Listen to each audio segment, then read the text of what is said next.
Shalom, selamat pagi Bapak Ibu Saudara-saudari yang terkasih di dalam Tuhan. Salam damai sejahtera bagi kita semua. Kita bersyukur kepada Tuhan karena pada pagi hari ini kita masih diberikan kesempatan untuk bersama-sama berbakti kepada Tuhan Allah kita.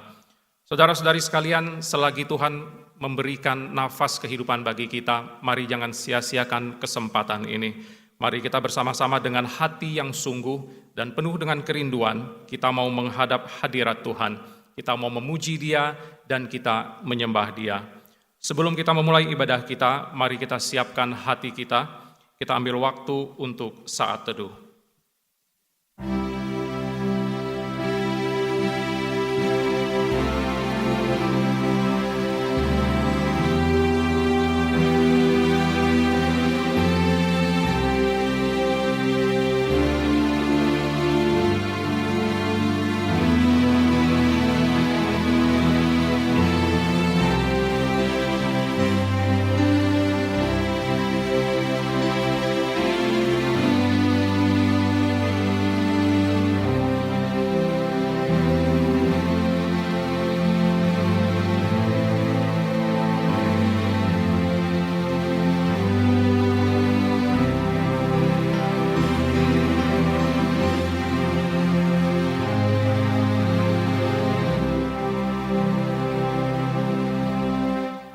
Pertolongan kita ialah dari Tuhan yang menjadikan langit dan bumi, dan yang telah memilih kita sebelum dunia dijadikan, supaya kita kudus dan tak bercacat di hadapannya. Kiranya Allah Bapa yang Maha Kasih, Juru Selamat kita Yesus Kristus, dan Penghibur kita Allah Roh Kudus, hadir dan memimpin ibadah kita dari awal sampai akhir. Amin. Mari bersama-sama kita nyatakan kerinduan hati kita akan Tuhan dan Juru Selamat kita melalui sebuah pujian yang berjudul Ku Bernyanyi Tentang Yesus.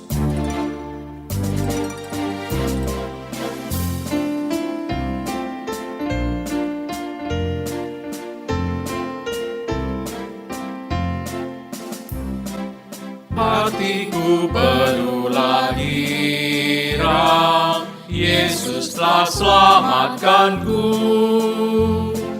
Puji muliakan nama-Mu yang sucikan hatiku. Ku bernyanyi tentang Yesus, bagiku yang terindah. Ialah Tuhan mukalisku, mati untuk daku.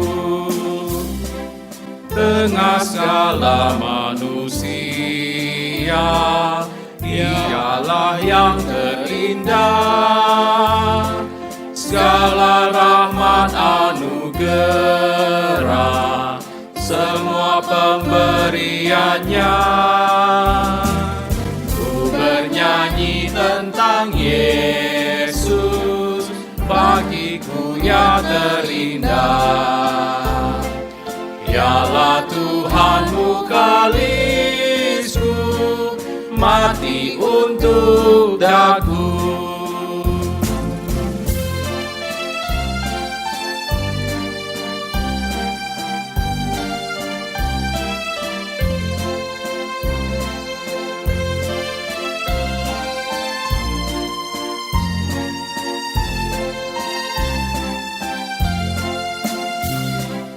Dia sungguh setiawan, pelindungku yang kukuh. Meski ombak bergelombang, sandar Dia takkan goncang. Ku bernyanyi tentang Yesus, bagiku yang terindah. Ialah Tuhan mukalisku, mati untuk daku. Ku bernyanyi tentang Yesus, bagiku yang terindah. Ialah Tuhan mukalisku, mati untuk daku. Ialah Tuhan mukalisku, ialah Tuhan mukalisku, mati untuk daku. Mari kita berdoa.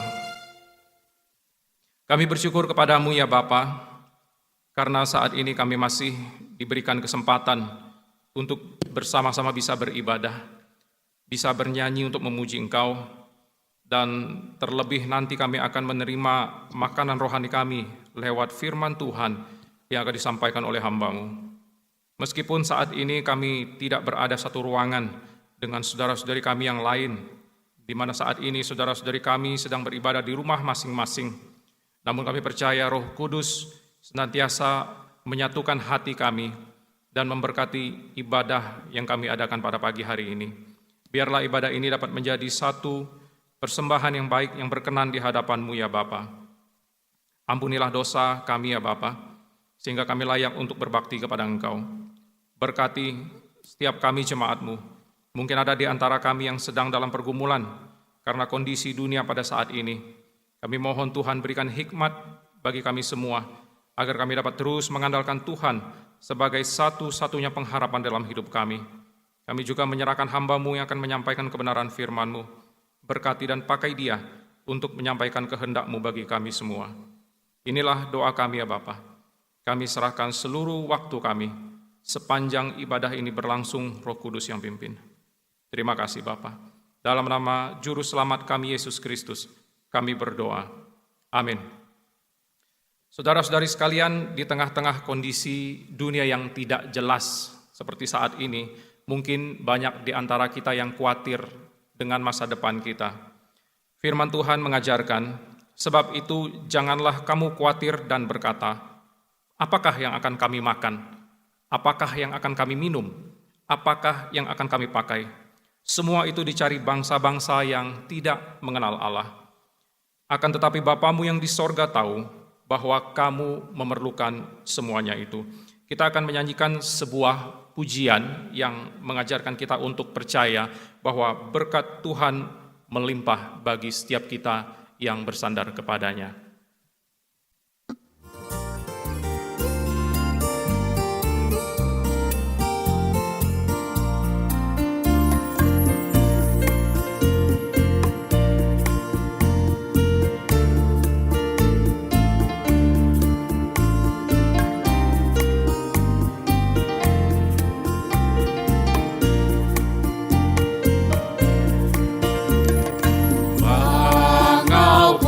Di sawah tak kurang apa, bunga bakung di padang semerbak harum.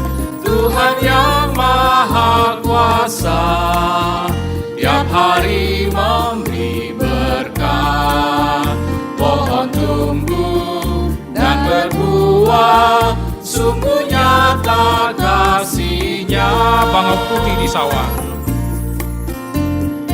bangau putih di sawah tak kurang apa, bunga bakung di padang semerbak harum.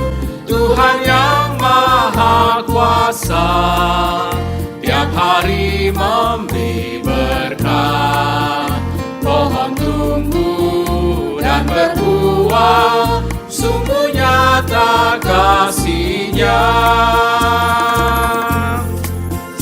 Berkat-Nya berlimpah-limpah seperti pasir di pantai, anugerah-Nya selama-lamanya. Ku mau sembah puji Dia dengan sorak-sorai, puji nama Tuhan selamanya. berkat-Nya melimpah-limpah, berkat-Nya berlimpah-limpah seperti pasir di pantai, anugerah-Nya selama-lamanya. Ku mau sembah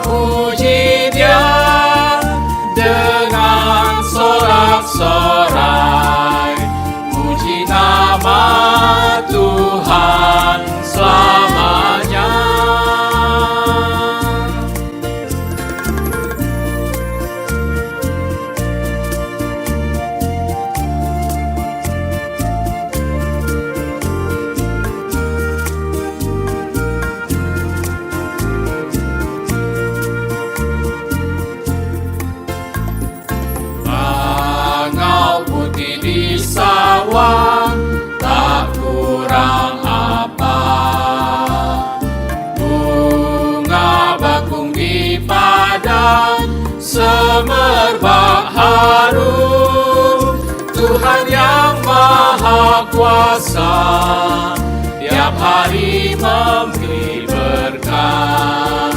Pohon tumbuh dan berbuah, sungguh nyata kasih-Nya.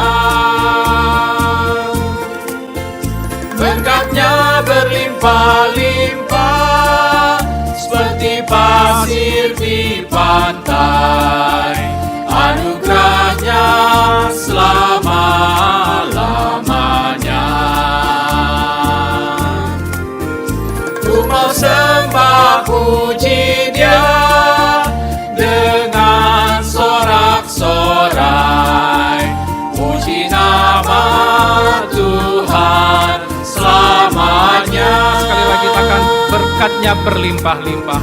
Berkat-Nya berlimpah-limpah, seperti pasir di pantai.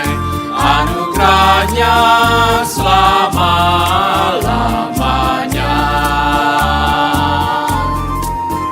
Ku mau sembah puji Dia dengan sorak-sorai. Puji nama Tuhan selamanya. Puji nama Tuhan selamanya. Puji nama Tuhan selamanya. Sekali lagi katakan, puji nama Tuhan selamanya. Puji nama Tuhan selamanya. Saudara sekalian, ketika Daud sedang dicekam rasa takut karena ia dikejar-kejar oleh Saul, sehingga ia bersembunyi di dalam gua. Dan di dalam persembunyiannya, Daud tahu betul kemana ia dapat memperoleh perlindungan dan kekuatan. Maka Daud pun berseru kepada Allah, "Kasihanilah aku ya Allah, kasihanilah aku, sebab kepadamulah jiwaku berlindung." Saudara-saudari yang terkasih di dalam Tuhan, mari kita belajar dari Daud. Ketika kita memiliki pergumulan atau ketakutan, kekhawatiran dalam hidup ini, mari datanglah hanya kepada Tuhan sebagai satu-satunya sumber perlindungan. Bersama-sama kita akan nyanyikan satu pujian yang berjudul Tuhan Perlindunganku.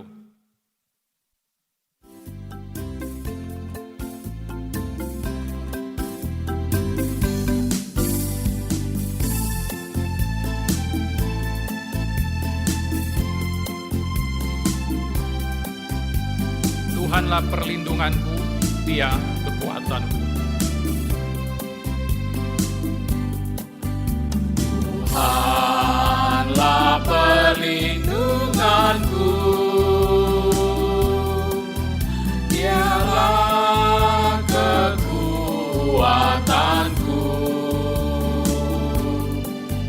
penolong di waktu susah, sangat terbukti.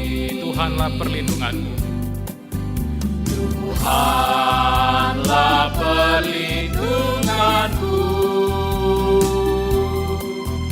Dialah kekuatanku, penolong di waktu susah, sangat terbukti.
Haleluya, haleluya.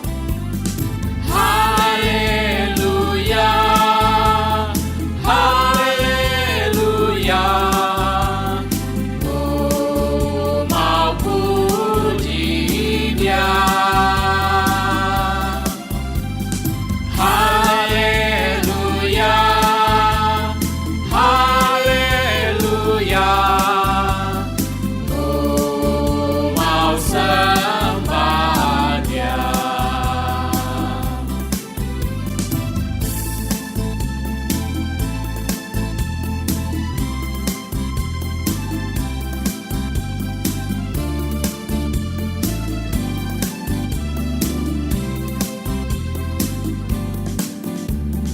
Tuhanlah perlindunganku, Dialah kekuatanku, penolong di waktu susah, sangat terbukti. Haleluya, haleluya. Haleluya, haleluya. Oh, mau puji Dia. Haleluya, haleluya. Oh, mau sembah Dia. Dengan segenap hati katakan haleluya, haleluya. Haleluya, haleluya. Oh, mau puji Dia. Haleluya, haleluya. Oh, mau sembah Dia.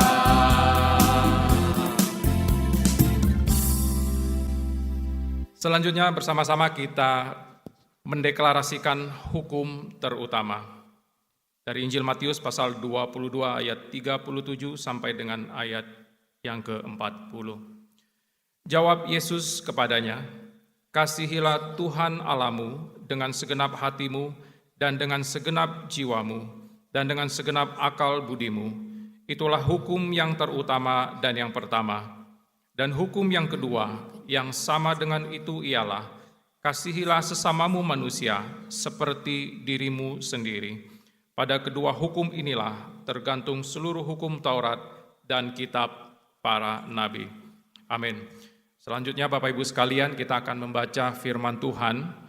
Firman Tuhan akan diambil dari kitab Habakuk pasal 2 ayat 18 sampai dengan ayat yang ke-20. Saya akan membacakan ayat 18, Bapak Ibu, saudara-saudari yang ada di rumah membaca ayat yang ke-19, dan ayat yang ke-20 kita baca bersama-sama. Demikian bunyi firman Tuhan, ayat 18.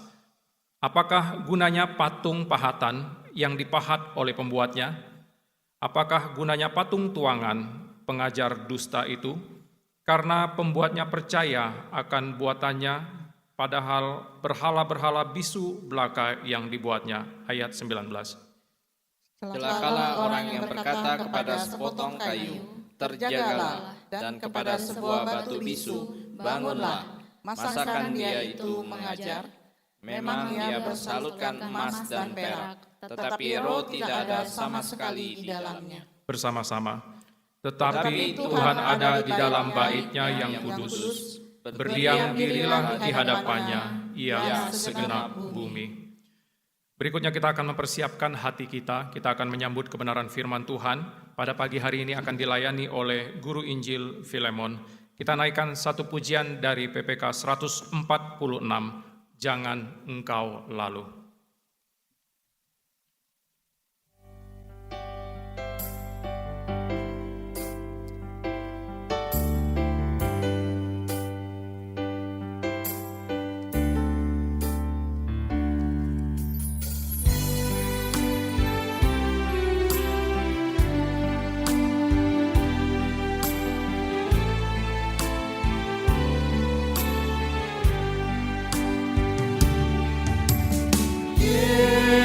Yesus Juru Selamatku, dengar doaku. Janganlah Tuhan lalui, berilah berkat-Mu. Yesus, Yesus, dengar doaku. Janganlah Engkau lalui, berilah berkat-Mu. Aku bersujud padamu, janganlah lalu. Terus ku pandang padamu, berilah berkat-Mu.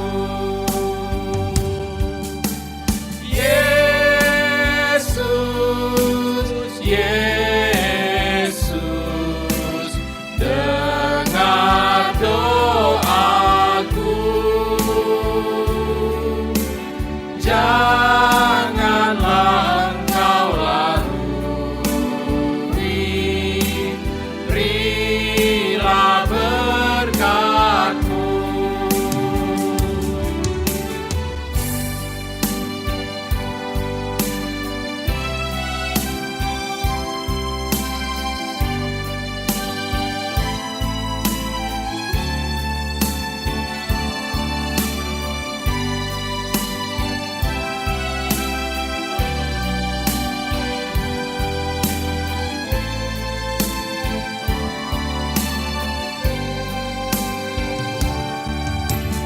Engkau pohon kesukaan, kesenanganku. Tak seorang yang kusandang, Engkau Tuhanku. Yesus, Yesus,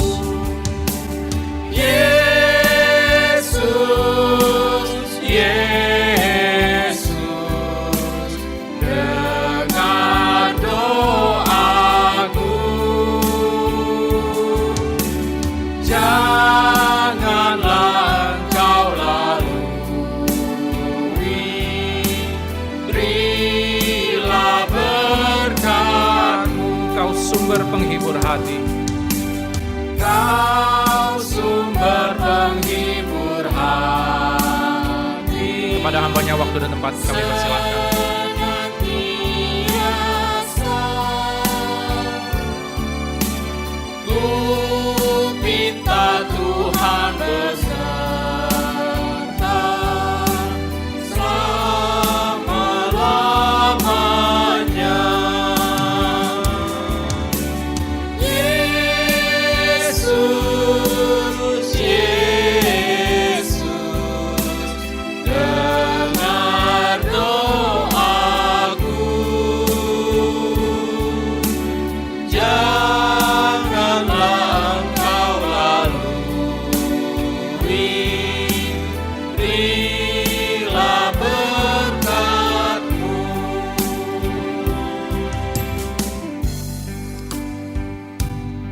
Saudara-saudara, sebelum kita merenungkan firman Tuhan, saya mengajak kita untuk berdoa syafaat untuk beberapa hal. Yang pertama-tama, mari kita berdoa bagi keadaan di tengah-tengah dunia ini, di mana di banyak negara kekacauan terjadi, seperti misalnya di Amerika Serikat yang terjadi kerusuhan baru-baru ini, dan kita juga berdoa untuk negara-negara lain yang juga mengalami kesulitan karena dampak dari pandemi ini. Kita juga tidak lupa mendoakan untuk saudara kita, orang-orang Kristen yang berada di negara-negara yang menentang kekristenan, karena masalah pandemi ini membuat kehidupan sebagai orang Kristen di negara-negara tersebut menjadi semakin sukar. Mari kita berdoa untuk hal ini terlebih dahulu. Tuhan, Kaulah Allah yang berdaulat atas kehidupan umat manusia. Oleh sebab itu kami datang kepada mohon rahmat Tuhan bagi dunia ini yang sedang menderita. Kami berdoa untuk negara-negara selain Indonesia yang sedang berjuang karena pandemi ini ya Tuhan. Kau mengetahui seperti di Amerika Serikat saat ini keadaan menjadi tidak baik, tidak aman karena kerusuhan, karena dipicu oleh rasisme yang berkembang. Sampai hari ini ya Tuhan kami berdoa supaya Tuhan memberkati, menolong pemerintahan yang ada dan juga masyarakat di sana dan juga gereja di sana agar mereka boleh menunjukkan kasih meskipun ada insiden yang menyebabkan kemarahan publik. Kami juga berdoa Tuhan untuk negara-negara di mana banyak orang-orang Kristen yang teraniaya. Sebelum pandemi ini Tuhan mereka sudah hidup dalam kesulitan dan selama masa-masa ini hidup mereka menjadi lebih sukar lagi ya Tuhan. Oleh sebab itu kami mohon lindungan Tuhan, anugerah Tuhan bagi saudara-saudara kami seiman di negara-negara yang menganiaya kekristenan ini ya Tuhan. Inilah doa kami dan permohonan kami di dalam nama Tuhan Yesus. Yang kedua, mari kita berdoa juga bagi pemerintahan kita Indonesia menghadapi pandemi ini. Kita doakan pemerintah maupun staf medis. Kita berdoa juga untuk masyarakat supaya di tengah masyarakat ada kesadaran yang lebih tinggi dalam menghadapi pandemi ini supaya negara kita bisa terlindungi dengan baik. Mari kita berdoa bersama. Tuhan, kami juga berdoa bagi pemerintah kami Indonesia yang sedang menghadapi dampak dari pandemi. Kami berdoa untuk setiap orang yang bekerja keras Tuhan untuk menanggulangi, mencegah dan mengobati. Kiranya Tuhan memberkati mereka, usaha-usaha yang dilakukan. Tuhan tahu jeri lelah mereka, berikan mereka kekuatan, hikmat dan juga terobosan untuk mencegah penyebaran lebih lanjut ya Tuhan. Dan untuk mengobati mereka yang terkena penyakit ini ya Tuhan. Kami juga tidak lupa berdoa bagi masyarakat Indonesia. Ada yang taat, ada yang mengikuti instruksi pemerintah, tetapi cukup banyak juga yang mengabaikan, yang mementingkan kepentingan diri ya Tuhan. Kiranya Tuhan menegur, Tuhan membangkitkan rasa takut akan Tuhan, dan juga tenggang rasa di tengah-tengah masyarakat kami ya Tuhan. Supaya setiap upaya yang dilakukan oleh pemerintah dan instansi terkait bisa berdampak positif bagi penanggulangan dampak dari pandemi ini ya Tuhan. Inilah doa kami dan permohonan kami. Kami juga berdoa untuk jemaat Tuhan yang sedang kesulitan karena dampak dari pandemi ini Tuhan. Kami memohon meskipun pertolongan Tuhan itu kami nantikan, tapi kami percaya pertolongan itu pasti akan Kau nyatakan. Terima kasih Tuhan, inilah doa kami. Sebentar kami akan belajar firman Tuhan, pakai hamba-Mu untuk memberitakan kebenaran ini. Di dalam nama Tuhan Yesus kami berdoa. Amin. Saudara-saudara, pada hari ini, pada bulan ini, bulan Juni, kita akan membahas satu tema yaitu kehidupan Tuhan Yesus. Nah, pada pagi ini kita akan belajar satu tema atau satu judul yang saya beri judul Smartphone Smarter Jesus. Handphone kita atau telepon seluler yang kita pakai pada hari-hari ini adalah termasuk telepon pintar ya, yang sangat cerdas. Tetapi kita perlu lebih cerdas. Oleh sebab itu bagaimana kita menghadapi realita era digital di zaman sekarang dengan hikmat dari Tuhan Yesus. Nah saudara-saudara, ada kalanya di suatu masa lalu yang belum terlalu lama, orang-orang berkata-kata seperti ini. Oh, saya ingat saya punya beberapa foto waktu kami pergi ke Bali. Ya, saya belum pernah ke Bali. Jadi saya ingin membagikannya ke Facebook saya. Maka orang buka komputernya, lalu sambungkan kameranya ke komputer, baru dia posting ke Facebook. Nah itu dulu saudara-saudara. Sekarang sebelum pergi liburan, sekarang kita membagikan masa persiapan kita. Sewaktu berangkat, kita membagikan foto keberangkatan kita. Setiba di bandara, katakanlah di Bali, kita membagikan foto kita di sana. Selama menuju ke penginapan, kita bagikan foto kita juga. Setiba di hotel, bagikan foto. Wah, jadi saudara-saudara, setiap detail dari perjalanan kita rekam, lalu kita posting. Nah, saudara-saudara, inilah zaman kita sekarang. kita nyaris selalu sedang syuting, ya. Kita pikirkan apa yang bisa kita jadikan panggung. Lalu kita foto atau kita video, lalu segera kita bagikan agar orang lain melihat dan mereka tahu apa yang sedang kita lakukan. Persis pada waktu itu juga. Nah, saudara-saudara, media sosial mengubah hidup kita menjadi sebuah panggung. Kita mengatur adegannya, orang atau benda di sekitar kita menjadi aktor, artis, kita menjadi sutradara, produser, aktor utama, kadangkala menjadi stuntman waktu melakukan aksi-aksi yang gila. Tanyakan kepada anak-anak yang sedang belajar, katakanlah belajar musik, atau anak-anak yang sejak kecil suka bernyanyi, bahkan anak balita yang belum bisa apa-apa, gimana nanyanya ya? Tanyakan bagaimana mereka sudah jadi aktor di depan kamera telepon pintar orang tua mereka. Dulu rumah adalah tempat anak-anak istirahat dari persaingan dengan teman sekelas mereka, atau adu populer dengan teman di sekolah. Dan liburan keluarga adalah waktu santai untuk keluar dari panggung sorotan orang lain. Sekarang sudah tidak.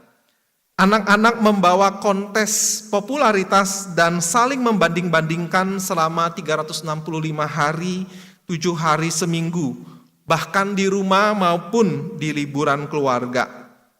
Bahkan sekarang anak-anak sejak bayi sudah dibagi-bagikan. Menangis direkam, dibagikan. Belajar berjalan direkam, dibagikan. Baju imut baru direkam, bagikan. Jadi jangan heran saudara-saudara kalau kita akan melihat anak-anak ini tumbuh dengan mental sangat suka kamera. Tetapi kalau mereka tidak suka nanti mereka jadi anti kamera, ya, jadi ekstrim. Nah, saudara-saudara, semuanya ini didorong oleh sebuah kebutuhan sosial yang baru yang sebetulnya sudah tidak normal atau ekstrim. Dari sebuah perkataan dalam sebuah novel, saudara-saudara, dijelaskan bagaimana para pencipta media sosial membangun kebutuhan sosial baru di dalam diri kita. Ya, ini seperti makanan ringan atau snack, kata salah satu karakter dalam novel itu kepada seorang ahli teknologi. Anda tahu bagaimana mereka merancang makanan itu, snack? Mereka secara ilmiah menentukan secara tepat berapa banyak garam dan lemak yang mereka butuhkan untuk dimasukkan agar menjaga Anda tetap makan. Anda tidak lapar, Anda tidak butuh makanan itu. Ia tidak memberikan apa-apa kepada Anda, tetapi Anda terus menyantap kalori-kalori kosong itu. Nah, itulah yang Anda dorong. Hal yang sama, kalori-kalori kosong yang tiada akhir, tetapi dalam versi digital sosial. Anda mengaturnya demikian rupa, sama adiktifnya atau membuat ketagihannya seperti snack tadi. Lalu karakter dalam novel itu berkata bahwa selama aplikasi baru ini ada, sebenarnya membangun kebutuhan sosial ekstrim yang tidak alami. Nah, saudara-saudara, keadaan era digital ini, khususnya media sosial, telah membentuk cara berpikir tentang siapakah kita, siapakah saya.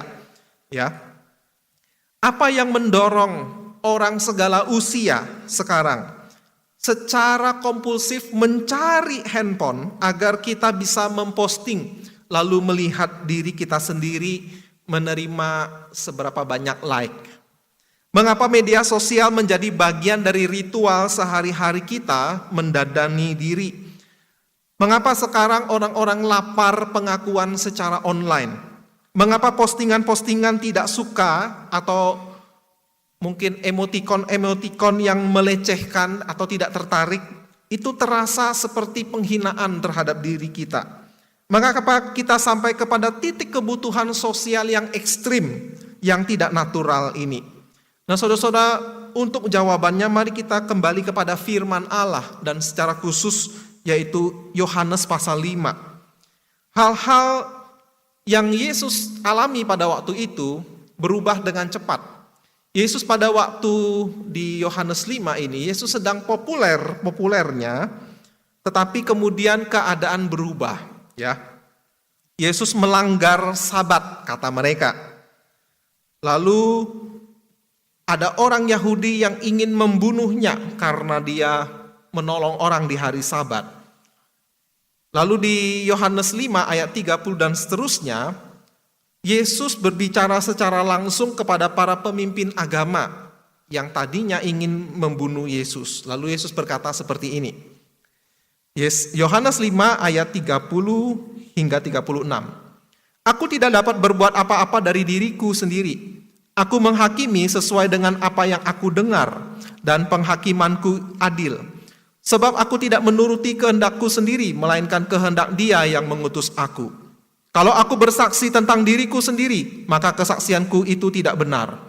Ada yang lain yang bersaksi tentang aku, dan aku tahu bahwa kesaksian yang diberikannya tentang aku adalah benar. Kamu telah mengirim utusan kepada Yohanes, dan ia telah bersaksi tentang kebenaran. Tetapi aku tidak memerlukan kesaksian dari manusia, namun aku mengatakan hal ini supaya kamu diselamatkan. Ia adalah pelita yang menyala dan yang bercahaya, dan kamu hanya mau menikmati seketika saja cahayanya itu. Tetapi aku mempunyai suatu kesaksian yang lebih penting daripada kesaksian Yohanes, yaitu segala pekerjaan yang diserahkan Bapa kepadaku, supaya aku melaksanakannya. Pekerjaan itu juga yang kukerjakan sekarang, dan itulah yang memberi kesaksian tentang aku, bahwa Bapa yang mengutus aku. Lalu Yesus menarik perhatian pada dirinya sendiri sebagai Mesias. Lalu dia mengungkapkan siapakah para pemimpin agama ini. Demikian kata Yesus ayat 37 hingga 41. Bapa yang mengutus aku, dialah yang bersaksi tentang aku. Kamu tidak pernah mendengar suaranya, rupanya pun kamu tidak pernah lihat. Dan firman-Nya tidak menetap di dalam dirimu, sebab kamu tidak percaya kepada Dia yang diutusnya. Kamu menyelidiki kitab-kitab suci, sebab kamu menyangka bahwa olehnya kamu mempunyai hidup yang kekal. Tetapi walaupun kitab-kitab suci itu memberi kesaksian tentang aku, namun kamu tidak mau datang kepadaku untuk memperoleh hidup itu. Aku tidak memerlukan hormat dari manusia. Nah, saudara-saudara, perkataan ini mengejutkan bagi saya. Dalam teks ini Yesus berkata kepada para pemimpin agama, aku tidak cari hormatan dari manusia. Kenapa? Alasannya karena Dia adalah Sang Firman. Sebagai firman, Dia adalah pencipta alam semesta. Itulah mengapa ayat ketiga dari kitab Yohanes, Injil Yohanes berkata, segala sesuatu dijadikan oleh Dia, dan tanpa Dia tidak ada sesuatu pun yang telah jadi dari segala yang telah dijadikan. Pencipta jelas tidak memerlukan ciptaan. Maka penerimaan atau penolakan dari ciptaan sama sekali tidak menambah atau mengurangi Sang Pencipta. Itulah mengapa hormat dari manusia tidak merayu hati Yesus. Yesus tidak akan meluncurkan channel YouTube untuk membangun popularitas massalnya. Dia tidak peduli karena alasan-alasan yang akan segera kita lihat. Ayat 42-43. Tetapi tentang kamu, memang aku tahu bahwa di dalam hatimu, hati para pemimpin agama, kamu tidak mempunyai kasih akan Allah. Aku datang dalam nama Bapa-Ku dan kamu tidak menerima aku. Jikalau orang lain datang atas namanya sendiri, kamu akan menerima dia. Lalu ayat 44. Bagaimanakah kamu dapat percaya, kamu yang menerima hormat seorang dari yang lain, dan yang tidak mencari hormat yang datang dari Allah yang Esa. Kalimat ini ditujukan kepada orang-orang yang religius, saudara-saudara. Orang-orang yang memberi makan kepada hormat manusia. Orang-orang yang ternyata mencari kemuliaan dirinya sendiri. Dan ini adalah salah satu kutipan yang paling menakutkan dari mulut Yesus. Yang kalau diucapkan di zaman kita ini sangat mengerikan. Dan kebenarannya masih bergema. Iman adalah seperti pintu gerbang yang membukakan bagi kita dunia yang tidak terlihat dan dunia yang kekal, yaitu surga hadirat Allah. Tetapi kemuliaan diri manusia telah menutup dan mengunci pintu gerbang itu dan membatasi penglihatan kita kepada dunia yang tidak terlihat yang Yesus tunjukkan. Dunia yang gelap ini, dunia yang terlihat ini dipakai oleh iblis dan dipakai oleh diri kita yang berdosa sebagai makanan kita untuk pengakuan diri. Nah, dengan kata lain, Yesus hendak berkata kepada pemimpin agama itu, kalian yang termakan dengan kemuliaan diri, maka kamu menjadi buta sehingga kamu tidak bisa melihat, mengenali Mesias yang Allah utus. Meskipun kitab suci yang kamu pelajari itu berbicara tentang Sang Mesias, tetapi karena kamu mencari hormat dari manusia, kamu tidak bisa melihat kemuliaan Sang Mesias. Jadi saudara-saudara, apakah perkataan Yesus ini hanya ditujukan kepada orang-orang pada zaman itu saja? Apakah ini konteks masalahnya hanya momen itu saja? Tetapi saudara-saudara, sebetulnya tidak. Ya, sebetulnya tidak. Masalah para pemimpin agama waktu itu yang tidak bisa mengakui Yesus sebagai Mesias karena mereka mencari hormat dari manusia, sebetulnya ini adalah masalah yang sangat klasik. Bahkan sejak kejatuhan pertama manusia. Seluruh dunia dari kerajaan setan itu mereka dirikan karena keinginan setan untuk menjadi seperti Allah, ya. Setan ingin menggantikan Allah. Dia mengejar akan kemuliaan diri. Lalu kemudian dia menggoda manusia untuk mengejar kemuliaan diri mereka juga. Dan inilah yang terjadi di Taman Eden. Makanlah buah ini dan engkau akan meninggikan dirimu sendiri menjadi seperti Allah. Dan kamu tidak lagi memerlukan Allah. Jadi saudara-saudara, pada akarnya semua dosa adalah menjalani hidup demi kehormatan dan demi pujian bagi umat manusia, bukan hidup untuk menyenangkan, memuliakan satu-satunya Allah yang benar. Jadi sebetulnya di antara banyak definisi tentang dosa, salah satu definisi dosa adalah dosa perburuan kemuliaan diri. Semua dosa sebetulnya adalah perburuan kita akan kemuliaan diri sendiri. Dan ini sangat tepat ketika kita merefleksikan kejadian di Menara Babel. Ketika manusia ingin memajukan teknologi, kemajuan teknologi, maka kemajuan teknologi itu gagal karena umat manusia secara kolektif mencoba meninggikan diri mereka sendiri. Kita tidak ingin kehormatan kita cepat dilupakan orang, maka kita mencoba membuat sebuah kuil yang sampai ke langit untuk agar orang-orang memuja kemuliaan manusia. Jadi saudara-saudara, seluruh kisah penyembahan berhala sebetulnya adalah usaha manusia untuk menggenggam, meraup kemuliaan diri sendiri. Ya, kita lebih memilih suatu ilah yang bisa kita kontrol, ilah yang bisa kita mengerti, ilah yang mudah untuk dipuaskan, dan ilah yang mudah untuk kita suruh-suruh. Nah, itulah poin dari kitab Habakuk yang tadi kita baca bersama.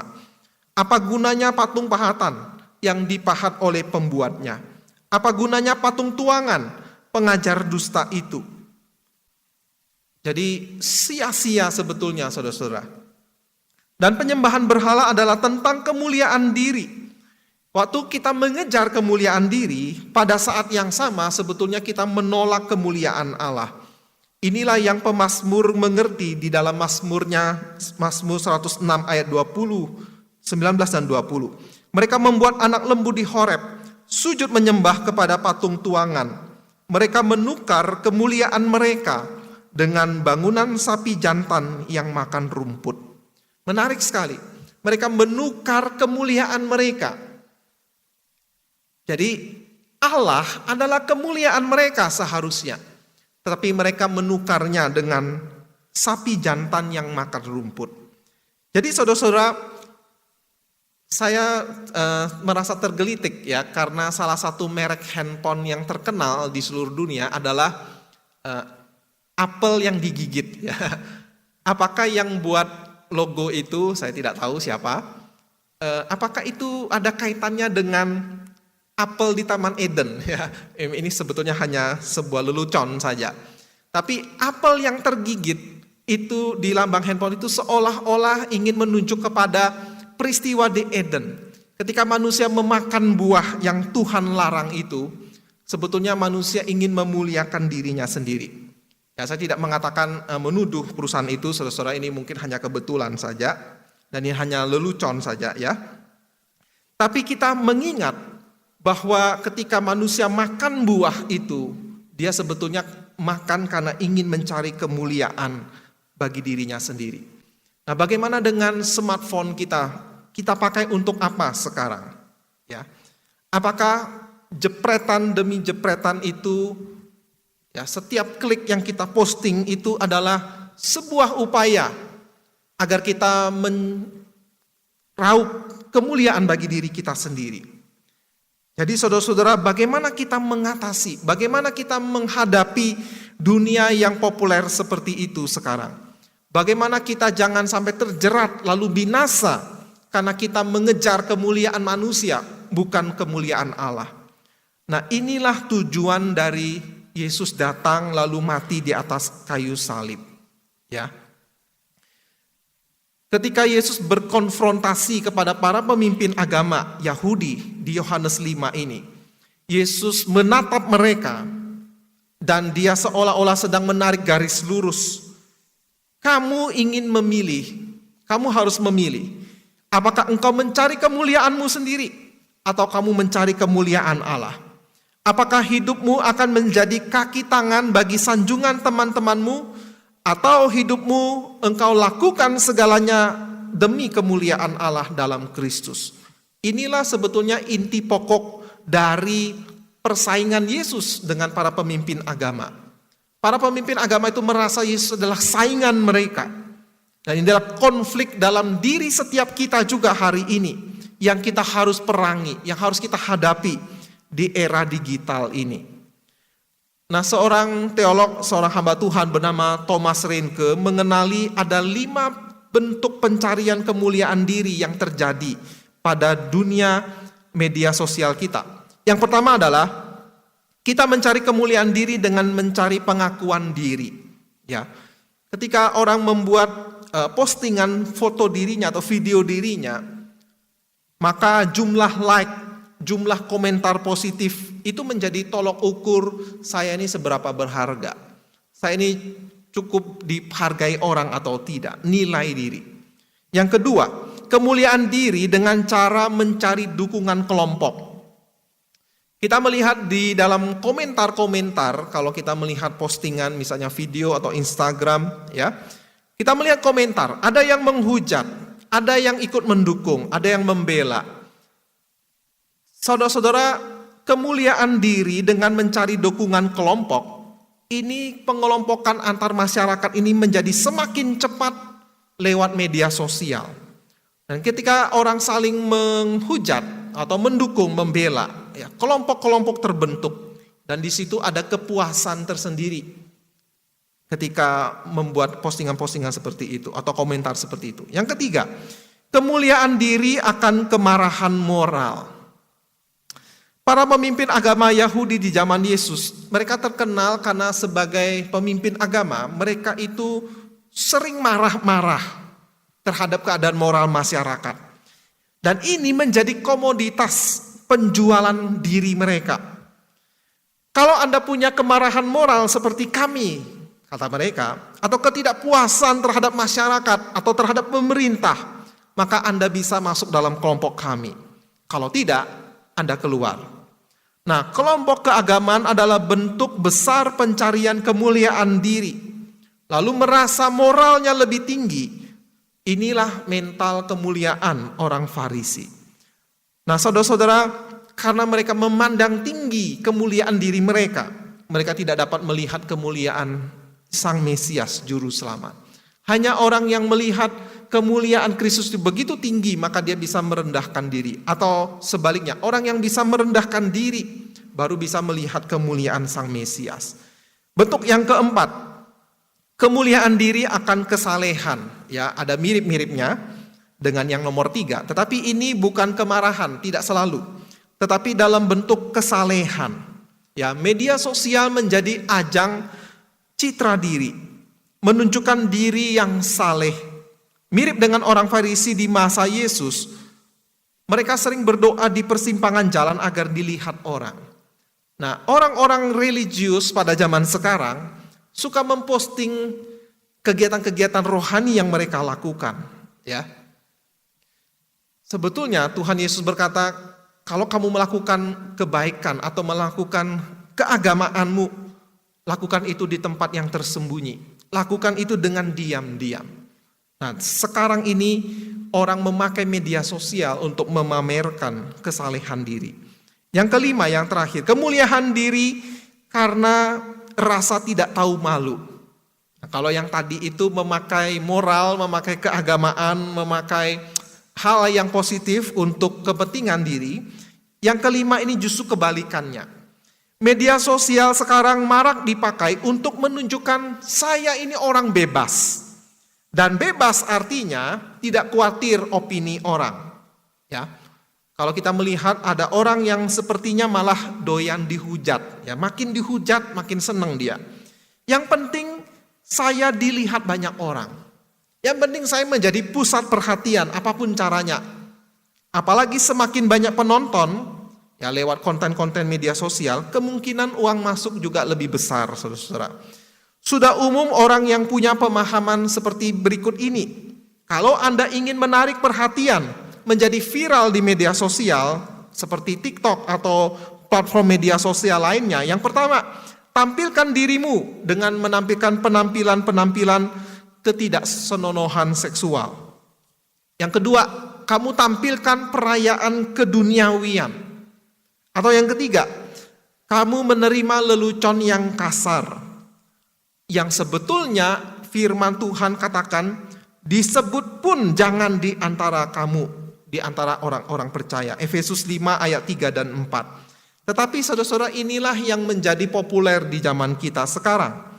Termasuk kita sebagai penonton atau pembaca, hal-hal yang seperti itu juga yang banyak orang sukai untuk cari dan lihat.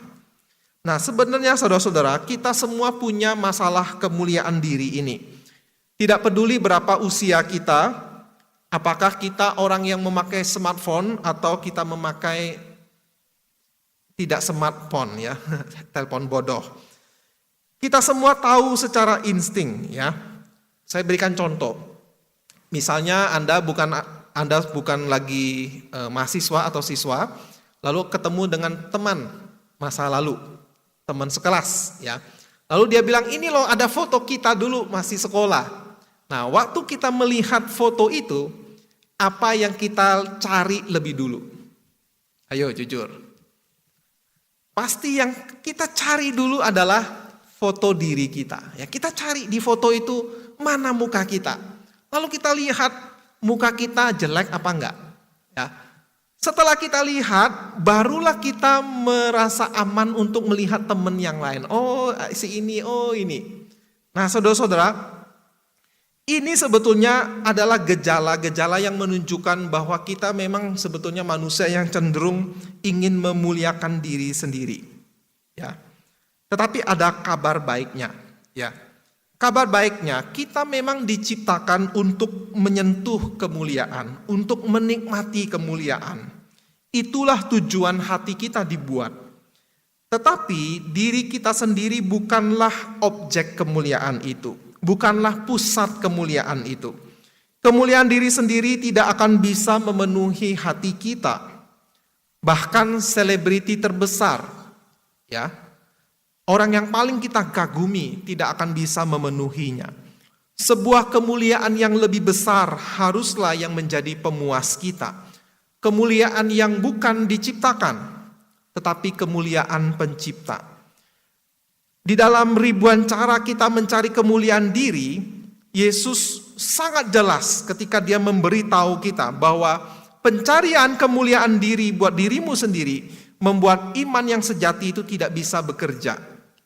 Mari kita kembali ke Yohanes 5 ayat 44. Bagaimanakah kamu dapat percaya, kamu yang menerima hormat seorang dari yang lain, dan yang tidak mencari hormat yang datang dari Allah yang Esa? Bagaimanakah kamu dapat percaya, karena kamu mencari hormat manusia, bukan hormat dari Allah yang Esa? Jadi saudara, Yesus tidaklah dimotivasi oleh penerimaan diri manusia.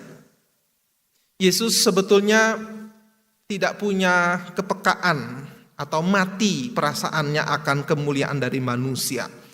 Saat orang-orang banyak nampak mencintainya, dia tidak peduli. Saat orang banyak kemudian berpaling daripadanya, dia tidak terkejut. Saat orang banyak meneriakkan, salibkan dia hadapi dengan teguh pada panggilannya.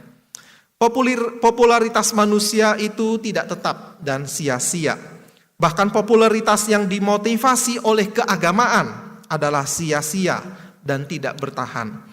Yesus memahami hal ini 2000 tahun sebelum dunia ini dipenuhi dengan media-media sosial. Bahkan sebelum budaya selebriti, Hollywood, Bollywood itu marak. Tetapi Yesus fokus ketika dia datang ke dalam dunia ini. Dia mencari kemuliaan dari Bapa. Dan dia datang melakukan segala sesuatu untuk menyatakan kemuliaan Bapa. Yesus cari hormat dari Allah yang Esa. Sebagai manusia dia datang karena hendak memuliakan Allah yang puncaknya lewat kematiannya di atas kayu salib. Dan setelah dia bangkit, setelah dia selesai mengadakan penyucian dosa, dia kembali ke surga dan dia dimuliakan oleh Allah Bapa. Nah saudara-saudara, inilah yang menjadi perhatian hidup Yesus. Hidup untuk menyatakan kemuliaan Allah dan persiapan untuk menerima kemuliaan atau kehormatan dari Allah. Hidup untuk menyatakan kemuliaan Allah dan sebagai persiapan untuk menerima kehormatan dari Allah. Jadi saudara-saudara, sebetulnya semuanya adalah tentang kemuliaan. Hidup kita adalah menemukan sebuah kemuliaan yang akan memelihara jiwa kita. Dan inilah sebetulnya inti dari kekristenan. Sebetulnya kita secara insting tahu bahwa kekristenan itu tidak menjanjikan sangat banyak hal dalam hidup ini. Ya, dan memang sebetulnya tidak. Kekristenan sebetulnya tidak berjanji pasti memperbaiki pernikahan. Pasti memperbaiki anak-anak. Pasti mengakhiri semua kekhawatiran atau kecemasan. Pasti menghentikan semua pergumulanmu terhadap dosa. Bahkan mungkin pasti mengusir depresimu. Kekristenan bisa melakukan itu, tetapi itu bukan yang pasti Tuhan janjikan. Ya. Dia tidak membuat seluruh hidup kita menjadi sempurna sehingga tidak ada masalah. Tetapi apa yang kekristenan janjikan adalah satu kemuliaan yang pasti dari Allah. Ya. Dia berjanji bahwa dalam Kristus dosa-dosamu yang menghalangi kamu menikmati Allah itu diampuni. Kematian Kristus memuaskan murka Allah sehingga Anda bisa diadopsi menjadi keluarga Allah dan Anda bisa memandang, menikmati apa yang benar-benar akan memuaskan jiwamu. Kemuliaan Allah yang luar biasa. Yesus datang itu bukan untuk memuaskan keinginan-keinginan kita akan kemuliaan diri sendiri. Ini adalah kekristenan yang populer, tetapi tidak. Dia mati untuk memberikan kita keinginan-keinginan baru yang rindu melihat kemuliaan Allah dan dipuaskan oleh Allah. Dan selera baru inilah yang akan memampukan kita menjalani hidup ini. Yesus memang berjanji bahwa segala sesuatu dalam hidup kita bekerja demi kebaikan pada akhirnya. Memang pada akhirnya keadilan akan ditegakkan. Apa yang rusak akan dipulihkan, bahkan akan ditinggikan. Kita akan hidup dalam kemuliaan yang sempurna bersama dengan Allah. Tetapi itu bukan hanya nanti, saudara-saudara. Saat ini pun sudah kita bisa alami. Karena Roh Kudus itu sudah diberikan. Cicipannya kita alami sekarang. Sebagai orang Kristen kita mengalami cicipan kemuliaan Allah dan sukacita yang tidak bisa digoyang di dalam hidup ini. Dan inilah janji kitab suci. Ya. Kita adalah orang berdosa. Kita secara alami mencari kemuliaan diri. Tetapi ketika kita mengenal Yesus, maka kita menanggalkan. Jadi saudara-saudara, saya simpulkan. Mari kita hati-hati dengan smartphone kita. Kita harus lebih pintar dari smartphone kita, dan kita meneladani Yesus yang jauh lebih pintar. Dia tidak terbuai oleh kehormatan manusia, dan dia tidak mencari kehormatan dari manusia. Tapi Yesus fokus pada panggilannya, memuliakan Bapa dan mencari kehormatan dari Allah Bapa. Artinya saudara-saudara, Anda boleh tetap memakai media sosial, Anda bisa juga detox atau berhenti memakai media sosial untuk suatu waktu. Tetapi saudara-saudara, itu tidak menyelesaikan masalah. Yang harus kita lakukan adalah mari kita memuliakan Allah dengan online maupun dengan offline. Inilah detox dosa yang paling kita butuhkan. Mencari kemuliaan Allah, menyatakannya, dan kita hidup untuk memuliakan Allah. Mari kita berdoa.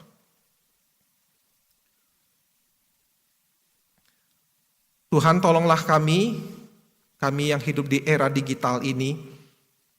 Ada godaan-godaan yang besar dari keinginan dimuliakan, dihormati oleh manusia, yang sebetulnya adalah tindakan penyembahan berhala, menyembah diri kami sendiri ya Tuhan.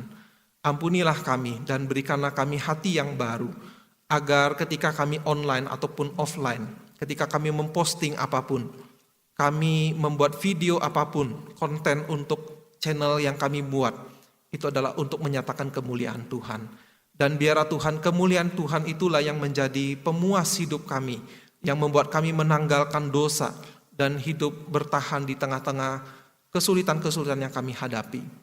Inilah doa kami dan permohonan kami. Dengan percaya Engkau menolong kami dengan Roh Kudus-Mu, kami berdoa. Amin. Saya serahkan pada pemimpin.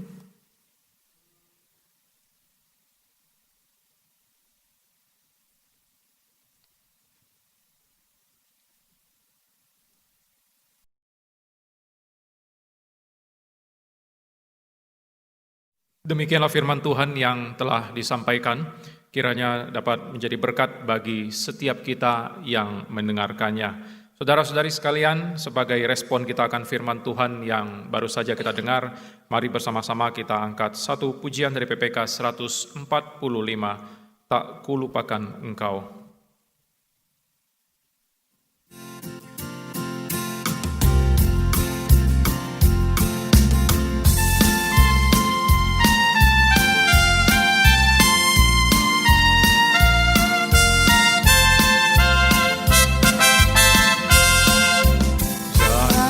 Yang manis kau tak kulupakan, tak terombang-ambing lagi jiwaku.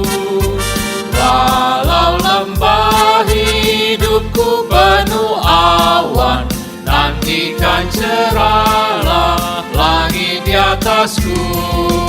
Kau tidakkan aku lupakan, aku memimpinmu, aku membimbingmu. Kau tidakkan aku lupakan, aku penolongmu, yakinlah teguh. Yakinkan janji, kau tak kulupakan. Dengan sukacita aku jalan terus. Dunia dan kawan tiada ku harapkan, satu yang setia, Yesus penebus. Kau tidakkan aku lupakan, aku memimpinmu, aku membimbingmu. Kau tidakkan aku lupakan, aku penolongmu, yakinlah teguh.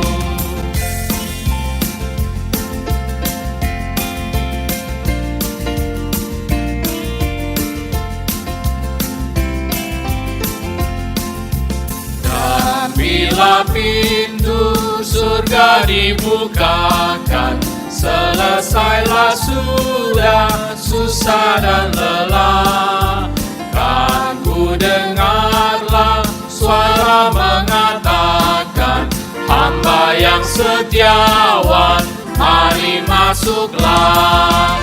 Kau tidakkan aku lupakan. Aku memimpinmu, aku membimbingmu. Kau tidakkan aku lupakan.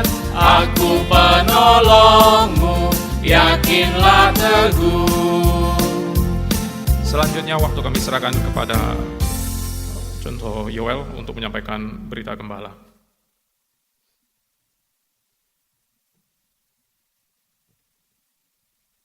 Shalom, saudara yang dikasihi Tuhan. Saya selalu mengharapkan saudara dalam keadaan baik di rumah masing-masing. Saudara, hari ini ada sakramen baptisan dan atestasi untuk 15 orang yang telah mengikuti kelas katekisasi. Acara ini diselenggarakan secara offline nanti jam 10.30. Mari kita doakan dan sambut mereka menjadi bagian dari keluarga Allah, juga keluarga GP Kris Pangkal Pinang. Yang kedua, ada berita duka, telah dipanggil Tuhan Bapak Hermanto, koko dari Ibu Ciumi Kyun pada hari Senin 1 Juni di Jakarta. Kiranya Tuhan memberikan penghiburan kepada keluarga yang ditinggalkan. Lalu yang terakhir, saudara, Majelis telah menerima surat edaran dari Menteri Agama yang diterbitkan tanggal 29 Mei yang lalu dan juga surat himbauan dari Sinode tanggal 2 Juni mengenai penyelenggaraan ibadah di masa new normal. Intinya, ibadah di gereja dimungkinkan jika keadaan kota kita ada dalam zona hijau dan protokol kesehatan sudah kita siapkan di lingkungan gereja. Maka sejak minggu ini, majelis telah mulai mempersiapkan protokol new normal di lingkungan gereja. Tentu nanti ketika ibadah bersama ini dijalankan, tidak akan sama seperti sebelum masa pandemi. Penyelenggaraan ibadah akan berpedoman pada protokol yang diberikan oleh pemerintah. Mengenai protokol ini nanti akan saya sampaikan pada minggu-minggu selanjutnya. Maka mari kita terus doakan dan mohon supaya jemaat dapat terus bersabar sampai saatnya tiba kita bisa beribadah bersama di gereja. Demikian warta, Tuhan Yesus memberkati. Ujian doksologi.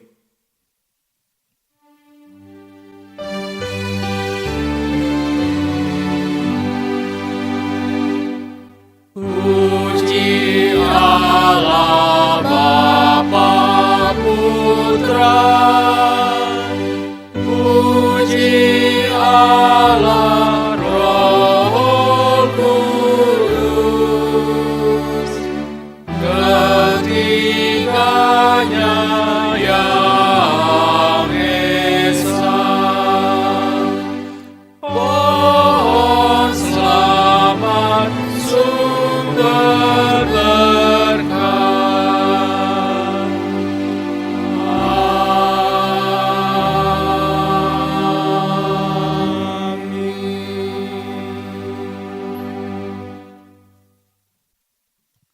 Saudara-saudara kekasih, mari kita arahkan hadiran pikiran kita kepada Tuhan untuk menerima berkat-Nya. Tuhan memberkati engkau dan melindungi engkau. Tuhan menyinari engkau dengan wajah-Nya dan memberi engkau kasih karunia. Tuhan menghadapkan wajah-Nya kepada engkau dan memberi engkau damai sejahtera. Kiranya kasih karunia dari Yesus Kristus, kasih yang abadi dari Bapa Surgawi, persekutuan dan penghiburan Roh Kudus menyertai dengan saudara sekalian, sekarang dan selama-lamanya. Amin. Pujian amin. Amin.